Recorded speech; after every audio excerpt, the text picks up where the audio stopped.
face to face, and grace amazing take me home.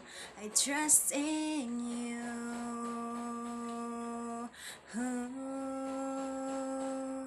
I will live to love you. I will live to bring your praise. I will live a child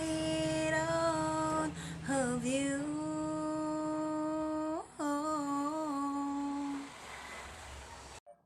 Code of Ethics for Professional Teachers.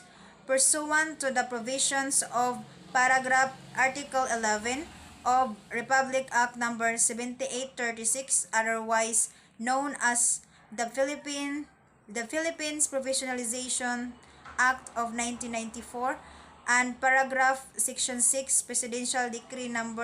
223 as amended, the Board for Professional Teachers hereby adopt the Code of Ethics for Professional Teachers. Preamble.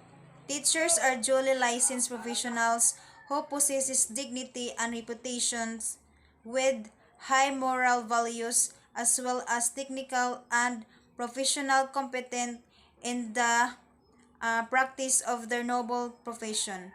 They strictly adhere to observe and practice this set of ethical and moral principles, standards, and values. Article 1. Scope and Limitation. Section 1. The Philippines Constitution provides that all educational institutions shall offer quality education for the competent teachers committed of its full realization.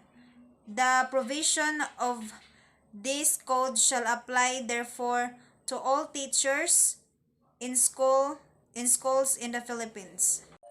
Article 2. The Teacher and the State. Section 6. Every teacher shall vote and shall exercise all other constitutional rights and responsibility. Article 3. The Teacher and the Community. Section 2. Every teacher shall provide leadership and initiative to actively participate in community movements for moral, social, educational, economic, and civic betterment. Article 4. A Teacher and the Profession. Section 5. Every teacher shall use the teaching profession in a manner that makes it dignified means for earning a decent living. Article 5. The Teachers and the Professions. Section 2. A teacher is not entitled to claim credit or work not his own, and shall give due credit for the work of others which he may use. Article 6. The Teachers and Higher Authorities in the Professions. Section 6. The teachers who accept a position assume a contractual obligation to live up to his contract, assuming full knowledge of employment terms and conditions. Article 7.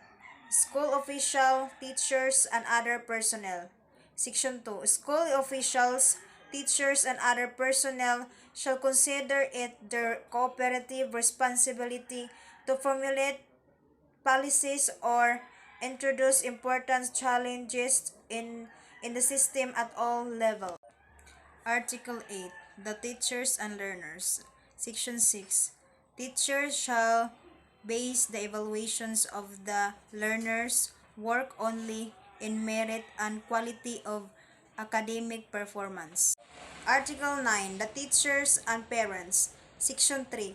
A teacher shall hear parents' complain with sympathy and understanding, and shall discourage unfair criticism. Article 10. The Teacher and Business. Section 1. A teacher has the right to engage directly and indirectly in legitimate income generation, provided that it does not related to or adversely affect his work as a teacher. Article 11. The teacher as a person. Section 4. A teacher shall always recognize the Almighty God as guide of his own destiny and of the destinies of men and nations. Article 12. Disciplinary Action. Section 1. Any violations of any provision of this code shall be sufficient ground for the imposition against the erring teacher of the disciplinary action, consisting of revocation of this certification of registration and license as a professional teacher, suspension from the practice of teaching profession, reprimand, or cancellation of his temporary special permit under causes specified in Section 23, Article 3 of Republic Act Number 7836 and under Rule 31, Article 8 of the Rules and Regulations implementing Republic Act 7836. Article 13. Effectivity. Section 1. This code shall take effect upon approval by the Professional Regulation Commission and after 60 days following its publication in the Official Gazette or any newspaper of general circulation, whichever is earlier.